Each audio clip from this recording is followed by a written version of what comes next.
Joko Widodo, ya tunjukkan ijazahmu di depan rakyat agar tidak kemudian membuat gaduh. Jadi teman-teman semua, terima kasih atas kehadirannya.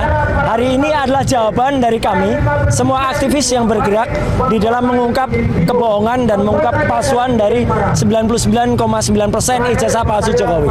Ya, banyak komentar sebelumnya. Itu mereka Roy CS itu atau Roy, Tifa, Kurnia, kemudian Rustam dan kemudian Rizal Fadila itu beraninya ada di sosmed. Tidak, hari ini kita buktikan. Kita ada di lapangan, kita ada di depan gedung Dewan, kita ada di depan wakil rakyat kita, dan kita tanya kepada wakil rakyat kita, 580 anggota Dewan itu mendengar tidak? Inilah aspirasi rakyat, inilah aspirasi masyarakat. Kenapa ini penting? Karena yang namanya pendidikan dan kejujuran itu penting sekali. Hari ini yang hilang dari apa yang kita tuntut adalah kejujuran dan kenegarawanan. Seorang yang bernama Joko Widodo yang sudah katanya sudah ijazahnya diverifikasi ketika menjabat wali kota 2 kali, diverifikasi ketika gubernur, diverifikasi ketika menjabat presiden 2 kali. Ternyata kita lacak hasil verifikatornya tidak ada, ya. Jadi ternyata itu syarat-syaratnya kurang semuanya, tidak ada ijazah-ijazah sebelumnya, dan itu sudah diakui oleh keputusan-keputusan KIP, Komisi Informasi Pusat yang ada. Dan kita tantang semuanya. Ada yang katanya mengatakan berjanji, nanti saya tunjukkan ijazahnya ketika di pengadilan. Pengadilan mana? Ya, tidak ada. Berkali-kali ada acara di pengadilan, dia tidak tampak. Ijazahnya katanya masih disita. Padahal pengadilan itu adalah forum tertinggi untuk membuktikan. Dan hari ini, tepat setahun setelah kita mengunjungi Universitas Gadjah Mada, saya waktu itu bersama Dr. Tifa dan satu lagi yang sudah berkhianat, ya, si Omon. Waktu itu kita melihat bukti langsung. Kita melihat tidak hanya ijazah, tapi skripsi. Di mana skripsi itu tidak ada lembar pengesahannya, nama dosennya juga salah, tidak ada kemudian aturan yang ada, dan kemudian hurufnya juga beda. Jadi itu jelas palsu. Tidak ada ijazah asli yang bisa terbit tanpa skripsi yang asli. Jadi hari ini sekaligus kita memastikan bahwa meskipun kemarin, ya, kita sudah membuat buku, dan buku itu kemudian ada salah satu penulisnya yang kemudian menyatakan mencabut tulisannya. Silahkan dicabut. Tulisan dia tidak ada manfaatnya apa-apa, karena tulisannya dia tuh hanya omong besar saja. Dia nulis banyak halaman tapi itu isinya adalah kuantitatif, hanya rumus saja. Dan dia sudah berbohong pada dirinya sendiri, juga kepada Allah Subhanahu wa Ta'ala. Dia menyatakan karena dia nggak lulus pendidikan di S3 di Yamaguchi, kemudian dia tidak mau membayar beasiswa, si Omon itu kemudian membuat surat kematian. Maka hari ini kita pastikan buku Jokowi White Paper tetap ilmiah dan tetap kami pertahankan. Saya atas nama 5 orang, ya, saya dan Dr. Tifa tetap mempertahankan buku Jokowi White Paper itu, dan kemudian kami tutup salah satu, dan kami tutupnya pakai plester. Apa artinya plester? Ini untuk mengingatkan kita, orang yang kami tutup ini sekarang juga sedang dituntut oleh Pak Yusuf Kalla, dan Pak Yusuf Kalla itu tidak main-main. Kalau menuntut orang kayak si plester ini, si plester Matutina itu menghilang sampai dengan sekarang karena kemudian dia menghina Pak Yusuf Kalla. Jadi sekali lagi, aksi kami di sini sekaligus mendukung juga Pak JK, ya, untuk kemudian mengungkap kepalsuan dari ijazah ini. Itu adalah bahasa satir dari Pak JK, ya. Kalau punya, dan saya percaya itu asli, tunjukkan saja gitu, dan tidak pernah ditunjukkan. Jadi sekali lagi, Joko Widodo, ya, tunjukkan ijazahmu di depan rakyat agar tidak kemudian membuat gaduh. Last but not least, kami juga mengapresiasi pendapat dari Pak Peter F. Gonta, ya, mantan Dubes Polandia. Pak Peter Gonta juga mengatakan bahwa apa? Mau ijazah itu asli atau palsu, kalaupun asli, Jokowi tetap kemudian menyengsarakan rakyat. Sudah 13 tahun sejak orang pertanyakan pertama kali tahun 2013, tidak ditunjukkan kepada kita semua. Ditunjukkan kepada media saja, tidak boleh difoto, tidak boleh dilihat, tidak boleh dipegang, apalagi diperiksa. Jadi itu kebohongan besar. Dan masih ada lagi, kita tidak akan berhenti. Kalaupun bapaknya ini, si Joko Widodo ini kemudian hanya kesalahannya tidak memiliki ijazah atau ijazah palsu, anaknya lebih parah lagi. Anaknya tidak punya ijazah SMA dan tidak ada pendidikannya. Dan itu akan kita bongkar juga. Kita tidak berhenti, dan insya Allah rakyat bersama kita, tidak ada bohong, dan Tuhan atau Allah Subhanahu wa Ta'ala membersamai langkah kita. Sekian, terima kasih. Sampaikan bahwa pada hari ini kami yang provinsi. Ada yang dari Lampung, ada yang dari Bandung, ada yang dari Solo dan lain-lainnya, dan ada juga yang dari Morowali. Kami ingin sampaikan kepada pemimpin negeri ini, kepada Bapak Prabowo sebagai Presiden Republik Indonesia, bahwa masalah ijazah Bapak Jokowi ini sudah membuat kegaduhan di negeri ini. Masalah ijazah ini sudah membuat perpecahan antar anak bangsa di negeri ini. Saya adalah salah satu yang datang di Solo waktu itu. Bapak Jokowi, Anda pernah mengatakan bahwa Anda akan membawa ijazah Anda ketika ada di pengadilan. Tetapi kemarin ada pengadilan di Solo. Ternyata Anda pun tidak membawa, memperlihatkan ijazah Anda. Kemudian ketika kami datang ke Solo, sebelum kami hadir, Anda mempersilakan 10 orang wartawan untuk masuk ke dalam, dan Anda perlihatkan ijazah itu kepada wartawan-wartawan yang ada di Solo itu. Tetapi Anda tidak berkenan untuk ijazah itu tidak boleh difoto.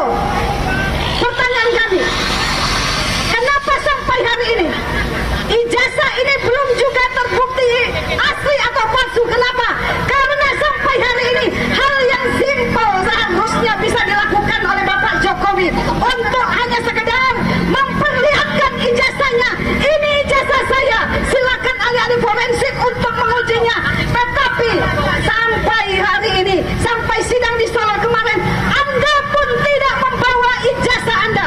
Dan kami katakan, apabila 5 orang saudara kami yang hari ini menjadi tersangka, maka nanti akan dipidanakan. Demi Allah, kami kalah,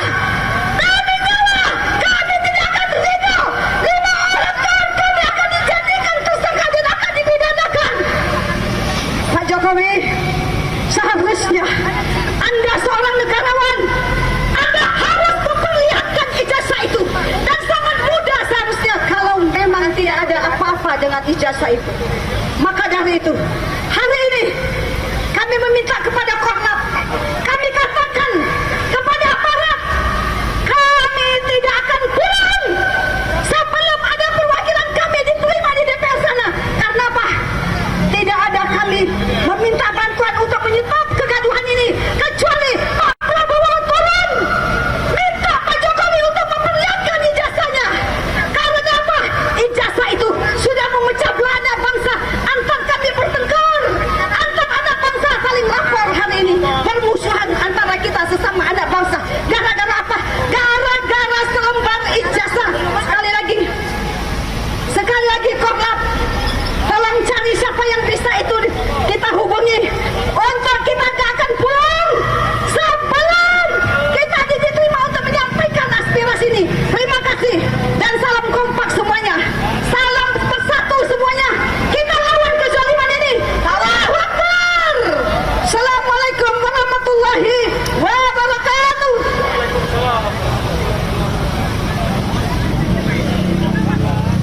Oke, tempat waktu kita persilakan kepada orang tua kita, Bapak Brigadir Jenderal Purnomo. Pak Pur, silakan Pak Pur. Waktu dipersilakan untuk Pak Purnomo. Berikutnya persiapan.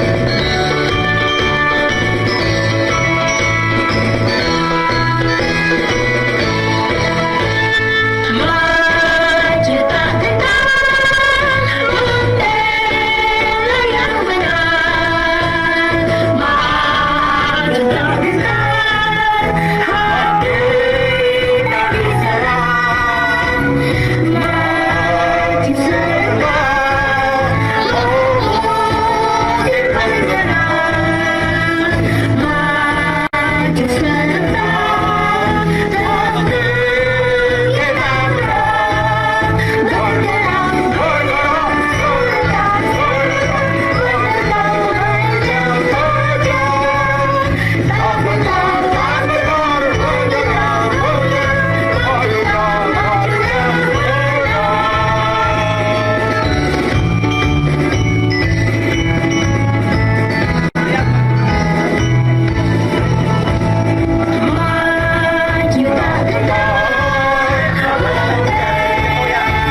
Tidak ada mau nyanyi, semuanya harus bernyanyi. Ya. Negeri ini milik kita kok. Assalamualaikum warahmatullahi taala wabarakatuh. Merdeka. Apakah betul kita sudah merdeka? Belum. Baru separuh merdeka. Atau mau minggir aja bang? Kedudukan rakyat bukan sebagai pemilik kekuasaan di negeri ini. Itulah tanda-tanda belum sepenuhnya kita merdeka. Iya. Atau minggir aja? Baik, Minggir aja pak di sini. Republik ini dibentuk dalam keadaan merdeka dengan berdaulat. Perdaulatan itu ada di tangan rakyat. Tetapi kenyataannya kedaulatan itu dipegang oleh sekelompok oligarki, dipegang oleh sekelompok orang-orang yang berkuasa, yang rakus terhadap kekuasaan. Tentang Joko Widodo, bekas Presiden Republik Indonesia ke-7, sudah 1 tahun lebih diminta menunjukkan bukti ijazah aslinya. Kedua itu. Waktu Widodo, Dr. Andes Joko Widodo, dikatakan sebagai insinyur. Bentar. Berarti orang pintar. Tetapi antara pintar dalam menipu atau pintar dalam Cek. Oke. oleh karenanya, kami minta kepada aparat keamanan, Pak, ini untuk hari ini apa saja begitu Pak yang mau disampaikan tuntutannya? agar Joko Widodo Tuntutannya salah satunya itu adalah agar anggota DPR yang di belakang tempat kita ini mendengarkan aspirasi kami yang selama ini kami sudah berjuang untuk membongkar ijazah palsunya Jokowi. Tapi tidak sedikit keluar dari pikiran Dewan Perwakilan Rakyat ini untuk membantu kami membongkar ijazah ini. Artinya maka kami buat aksi hari ini di depan DPR dalam rangka 1 tahun geruduk rumah Jokowi dan UGM. Kami tempatkan di sini agar apa? Agar anggota DPR juga dapat melihat bahwa kondisi hari ini serius gitu loh. Terjadinya kerusakan hari ini adalah kerusakan yang dibuat 10 tahun Jokowi berkuasa dengan ijazah palsunya yang jelas-jelas kita bisa lihat dengan mata kita sehat. Fotonya itu bukan foto Jokowi, kumisnya bukan Jokowi, mulutnya bukan Jokowi, telinganya bukan Jokowi. Itu foto orang lain yang dipakai oleh Jokowi. Dan pelakunya itu kami menduga keras Eko Sulistyo, mantan ketua KPUD Solo. Eko Panjul kalau kawan-kawan aktivis bilang. Dia adalah aktivis kiri yang memainkan ijazah ini. Maka oleh karena itu saya meminta Jokowi segera sadar, segera meminta maaf kepada rakyat. Bahkan Eko pun keluar dari kandangnya. Kalau memang dia tidak melakukan, dia harus klarifikasi. Tapi kalau dia melakukan, dia tidak bisa berbohong karena banyak kawan-kawan yang tahu masalah ini dan dia harus meminta maaf kepada bangsa ini dan rakyat pasti memaafkan. Tapi masalah hukum itu masalah lain. Jadi Pak Jokowi jangan lagi membuat gaduh bangsa ini, mengadu domba kami dengan rakyat-rakyat yang lain dengan isu ijazah ini. Terbuka saja. Kalau itu memang bukan ijazah Jokowi, silakan Jokowi mengakui. Kami tidak marah yang telah berjuang selama ini selama hampir 3-4 tahun. Dan saya nyatakan, kenapa perjuangan kami sampai hari ini tidak selesai-selesai? Karena kami mempunyai militansi. Kami tidak ada bohir, tidak ada orang besar, tapi kami punya militansi sebagai aktivis yang bergaris lurus. Saya punya sejarah di Reformasi 98. Saya mengorbankan adik-adik kami yang saat itu gugur. Makanya saya di sini tetap akan menjaga supaya bangsa ini lurus. Karena bangsa ini bukan milik Jokowi. Ini milik kita, milik rakyat yang harus kita jaga bahkan sampai 100 tahun ke depan. Tidak ada boleh satupun orang yang mempunyai pemikiran jahat apalagi memasukkan identitas untuk menjadi presiden. Saya berharap Jokowi, kamu jangan lagi berbohong. Banyak yang tahu soal ijazah ini, terutama aktivis-aktivis nasional. Pak Jokowi ke Jakarta ini tidak ngerti Jakarta, tidak ngerti situasi Jakarta. Dia bawa relawan aktivis kiri, yang dimana aktivis itu memang bergaul di Jakarta. Inilah dia orangnya, Eko Panjul, yang bermain sampai ke Pasar Pramuka. Kira-kira seperti itu. Terima kasih.